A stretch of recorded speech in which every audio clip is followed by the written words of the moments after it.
And then I said, we're rolling, sorry. Well, I guess I should talk about this amazing school called French Road Elementary, I'm pretty sure. Yeah, French Road. Well, or FRES for short. You could say it like that if you want. Well, anyway, here's some of the teachers for 4th grade in French Road. Like Mrs. AIELLO, Mrs. Collins, Mrs. Covert, and Dr. Rainey. And that's not all, but, well, there's a lot, so I can't tell you all of them right now, but, like, there's a bajillion, so that's not all that there's a lot of. There's also a whole bunch of principals. I'll tell you the current principal and all others, not all of them. I can only tell you 4 for right now, but Dr. Rio is the current principal of French Road Elementary, and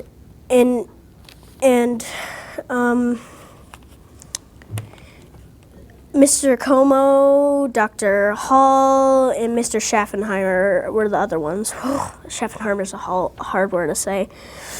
Well, French Road is an amazing school. They have nice teachers and cool. They're also cool, and they changed the school at least 5 times. That ain't counting. There's way more. I love French Road, and I hope you will. Thanks for watching. Okay,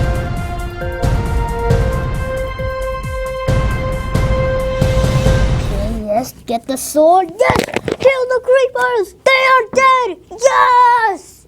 Oh, this is awkward. Hi, I'm Asher, and today I'm going to be telling you facts about the world-famous food, Jell-O. First, Jell-O was invented in 1897 in Leroy by Pearl Wade. Probably the smartest man in the world because he invented like the best food in the world. With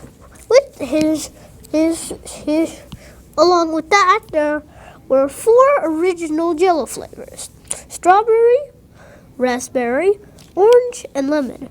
Those all sound pretty good to me, but sadly, many of Jell-O's flavors have been discontinued, such as coffee, pineapple, grapefruit, and plain. Ugh, sounds disgusting. In 1964, Jell-O's slogan was, "There's always room for Jell-O." Actually, that sounds kind of... I think they might be right on that.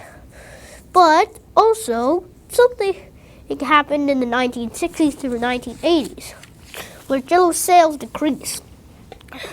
To turn things around, Jell-O hired Gianna Golia, and they started selling Jigglers, another product, which is basically just Jell-O, just with shapes.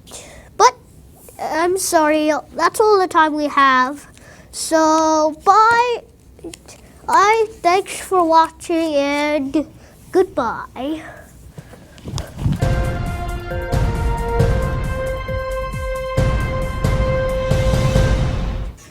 Hi there, my name is Gus. Oh, I forgot why I was even here. Now I remember. I was here to tell you about my report on Frederick Douglass. First of all, he was born in 1818 on a February day. Since he was a slave, he didn't know how to read or write. The wife of a Baltimore slave secretly taught him the alphabet at the age of 12. He was then hired out to a farmer and taught fellow slaves to read. A mob of locals soon broke classes up, but Douglass just started it again. His first wife, Anna Murray, bought him sailor clothes. After he put them on, he secretly took a train northbound to arrive in Manhattan one day later and meets Anna in Manhattan, soon to marry. Did you know that he actually recruited black soldiers for the Civil War to help out? After his death in 1895, he had a statue made for his appreciation. That's all. Snack time.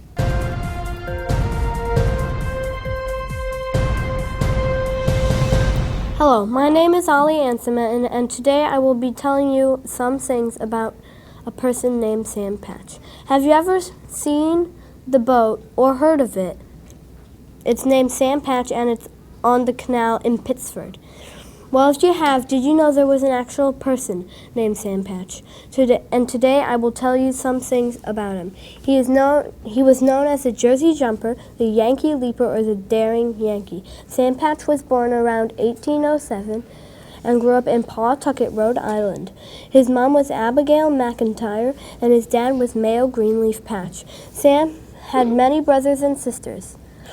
Sam Patch was a child laborer and worked in a cotton mill, and worked as a spinner in a cotton mill. In his free time, Sam and some of his friends from the mill started jumping off a bridge into the Blackstone River, which sounds very dangerous and you shouldn't do it at your house. In his early 20s, Sam started working in a cotton mill in Paterson, New Jersey. During that time, he began to jump from higher and higher places, and crowds started to come to watch him jump. On September 18, 1827, Sam jumped off a new bridge that was being built above the Passaic Falls in New Jersey. His jump drew a great crowd of people, and he became well known in the area. Then, during the fall of 1829, Sam became famous by jumping from a 125-foot ladder into Niagara River, close to Niagara Falls. Due to bad weather and delays, not as many people showed up to see Sam jump as he had hoped for. So he decided to repeat this jump on October 17, 1829. This time, about 10,000 people showed up to watch Sam jump. His second jump into the Niagara River made Sam famous throughout the USA. In November 1829, Sam Patch came to Rochester to jump off the 94-foot-tall high falls into the Genesee River in front of over 7,000 spectators. Sam jumped off a rock ledge in the falls. The jump was successful but did not raise much money, and Sam decided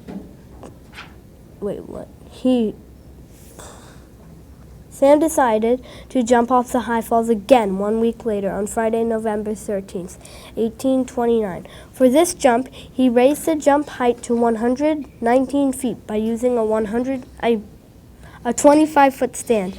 However, something went wrong during the jump. The people who had come to watch him heard a loud noise as Sam hit the water, and he was never seen again. Some people thought he was hiding in a cave at the bottom of the falls, but his body was found 4 months later. Sam was only 22 years old when he died. He is buried in Charlotte Cemetery, close to where his frozen body was discovered.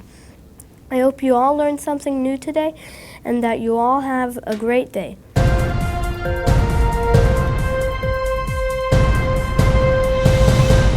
Hi everybody, I'm Jack Marangola, And I'm Carter Lawrence. and I'll be talking about the Blue Cross Arena's history. And I will be talking about the notable events that happened at the Blue Cross Arena. The Blue Cross Arena, also known as the War Memorial, is a multi-purpose indoor arena located in Rochester, New York. For hockey and lacrosse, its seating capacity is 11,215 people. The arena opened on October 18, 1955 as the Rochester Community War Memorial. It was renovated in the mid-1990s and reopened as the Blue Cross Arena at the War Memorial on September 18, 1998. It is home to the Rochester Americans of the American Hockey League and the Rochester Nighthawks of the National Lacrosse League, also known as the NLL. The arena was built on the downtown site as a replacement for Edgerton Park.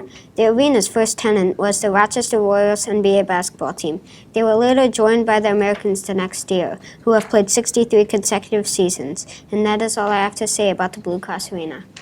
The first event at the Blue Cross Arena was the 1956 All-Star Game, a semifinal game and the final game of the ECAC Upstate Southern Tournament. An NCAA Division men's basketball tournament organized by the ECAC took place at the War Memorial in 1978. The tournament champion received an automatic bid to the 1978 men's division basketball tournament. On July 28, 2017, the CIFL championship was held in the venue since Rochester Brigade folded in 2003. That's all I have to say.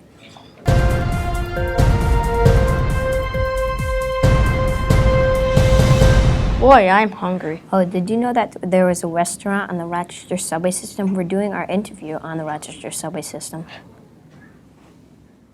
The camera's rolling. Oh, hi there. Didn't see you there. My name is Charlie, and this is Ronan. Here's a couple of facts on the Rochester subway system. How long was it? 7 miles. 2 of the miles were in tunnels, so it was pretty long. When was it opened? 1927. Why? No reason. Were you born then? Nah, I was born one day. It was cool. Well, when was the last rider? June 30th, 1956. How much was it to ride? Like $5? Nah, it was only $1. Well, that's it. Tune in next time for our show. We're only doing this once. Man, that would have been cool. Ooh! Yeah! Dig in.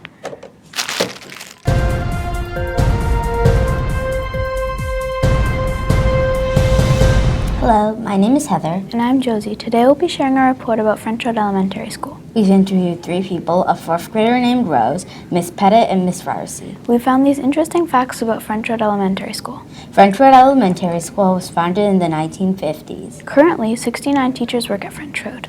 There are over 800 students attending French Road. 4 principals that we know of worked at French Road, including Dr. Rio, our current principal, Dr. Hall. Mr. Schaffheimer, and Mr. Como.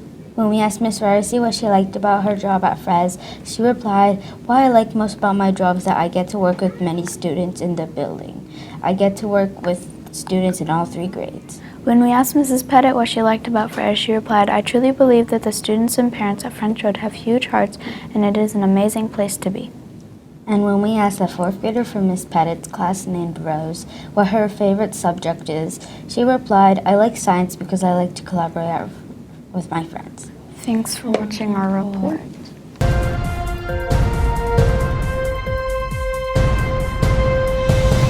Hi, I'm Charlie Murphy, and I'm going to be telling you about the Rochester Rhinos. Hi, I'm Ian Jordan, and I'm going to tell you all about the Erie Canal. My friend Charlie here is going to talk about the rhinos first. The Rochester Raging Rhinos were a soccer team founded in 1996. Their home field is Capelli Sports Stadium. Their owners are Dave and Wendy Dworkin. The Raging Rhinos won the league title in 1998 and the U.S. Open Cup in 1999. The Rhinos gain about 10,000 fans per game. That's all. Over to you, Ian. The Erie Canal used to be long. It reached a giant length of 365 miles from the Hudson River to Lake Erie. At one time, more than 5,000 people depended on the Erie Canal. That also made Rochester a boomtown. The building of the Erie Canal started in 1817 and opened entirely by Governor DeWitt Clinton. It was once the longest artificial waterway in all of America. That's all, folks.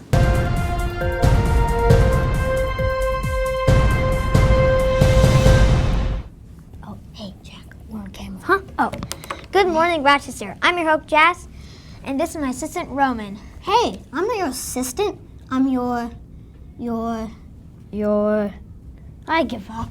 Anyways, today we're going to be talking about the history of Wegmans. Jumping straight into it, did you know Wegmans is a privately owned company founded in 1916 by John and Walter Wegman as a Rochester Fruit and Vegetable Company?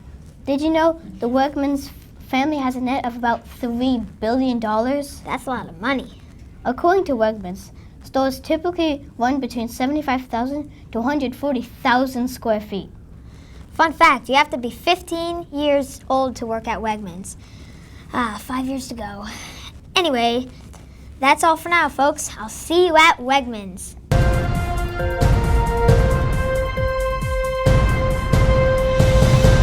See, wake up. It's time to do a report. I'm awake. Who turned the lights off? Good. Oh, hi there. Today we're going to be talking about French Road Elementary School, also known as FRES. Oh, yeah. Did you know that FRES was added onto 5 different times, and the second time the district made it the middle school? Anyway, we interviewed a couple of teachers, including Mrs. Ryerson, Mrs. Pettit, and Mrs. AIELLO. We also interviewed a 4th grade student, whom of which goes to French Road, and here they are now. Do you like teaching at FRES? I love teaching at FRES. Do you like teaching ESS? I love teaching extended studies. I've been teaching extended studies for over 20 years. Are you happy to be teaching again? Yes, when I was out, I really missed my students, and I love Brighton, and I'm really glad to be in 4th grade right now. How do you like it at FRES so far? I've been here for a while, and I think it's going to be really close here. Are you happy here? Yes, I love the friends I've made and the things I've learned. Now that we have seen those, we can talk about the next thing. FRES supports many charities every year, for example, FoodLink and the American Heart Association. Yep, finally, FRES has 2 courtyards where you can do your work in the sun in peace and quiet. Well, that's all for today. Sorry about her. Well, that's all for today, folks. Later. Oh, wait, we forgot our names. My name's Gertrude and her name's Cece. Bye.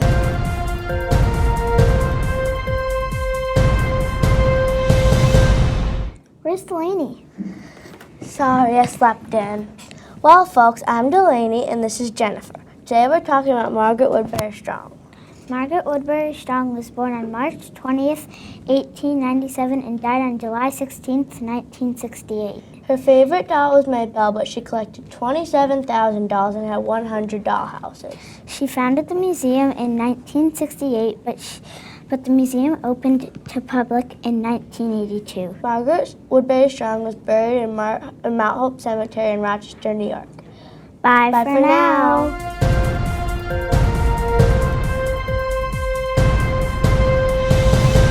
Hi, sorry, I'm late. I got stuck in a long line at Wegmans. Oh yeah, that's why I'm here to share with you some exciting news from Wegmans. The chain's first store in North Carolina, located in Raleigh, opened on September 29, 2019. It was also their 100th store.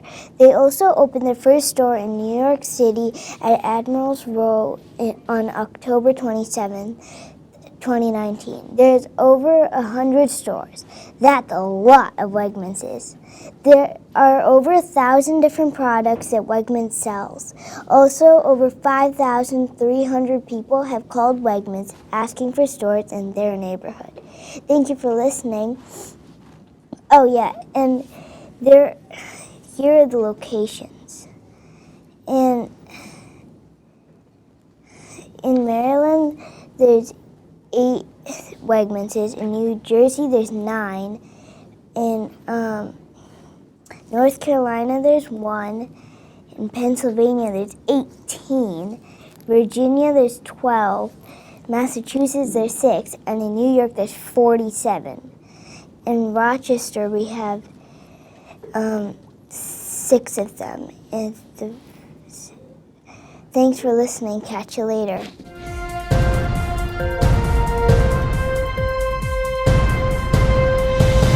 Hi, I'm Tristan, and I'm here to do a report on the Erie Canal. Okay, so the Erie Canal was started 1817 and finished 1825.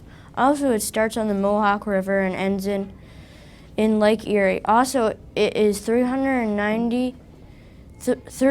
miles long. Wow, that's long. Well, it's also 14.01 inches deep. Also, the Erie Canal has 34 locks. Well, that's it. Thanks for watching. Oh, and swimming time.